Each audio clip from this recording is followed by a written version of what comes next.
Hello everyone, কি অবস্থা সবার? ঢালিউডে এখন একদম গরম খবর।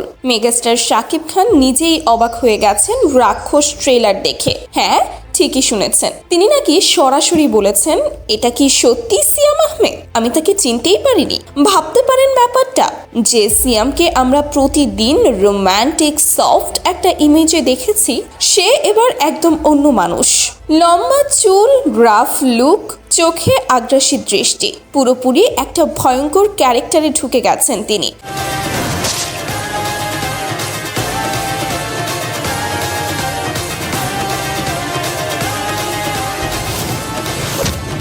শাকিব খানের এই প্রতিক্রিয়া থেকেই বোঝা যাচ্ছে সিয়ামের ট্রান্সফরমেশন কতটা শক্তিশালী হয়েছে।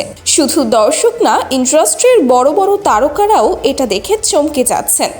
রাক্ষস সিনেমাটি পরিচালনা করেছেন মেহেদী হাসান হৃদয়। ট্রেলার মুক্তির পর থেকেই সোশ্যাল মিডিয়ায় একদম আগুন লেগে গেছে। ট্রেলারের ডার্ক টোন, অ্যাকশন আর ইনস্ট্যান্স মিউজিক সব মিলিয়ে একদম হলিউড ভাইব দিচ্ছে বলে অনেকেই মন্তব্য করছেন। আর সেই ভাইরাল ডায়লগ এই জিল্লু খাইয়া দে এখন তো সবার মুখে মুখে বলছে। জিল্লু খাইয়া দে।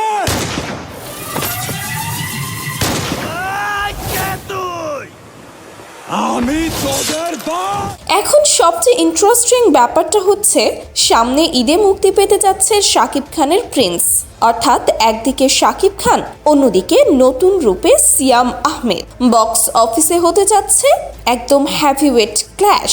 শাকিব নিজেই যখন বলছেন তিনি সিয়ামকে চিনতে পারেননি, তখন বুঝতেই পারছেন এই লড়াইটা কতটা জমে উঠতে যাচ্ছে। তুই যদি ওদের বাপ হস, তাইলে আমি তোর বাপেরও বাপ, ফাকিং গ্র্যান্ডফাদার।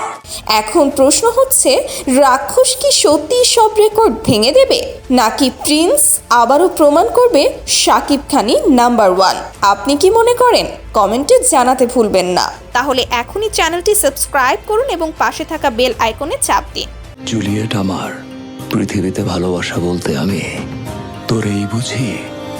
তোরে ভালোবাসা আমি এমন একটা জায়গায় চলে গেছি, তোর হাসিতে আমি হাসতাম, তোর খুশিতে আমি খুশি হইতাম, তোর কষ্টে আমি কাঁদতাম।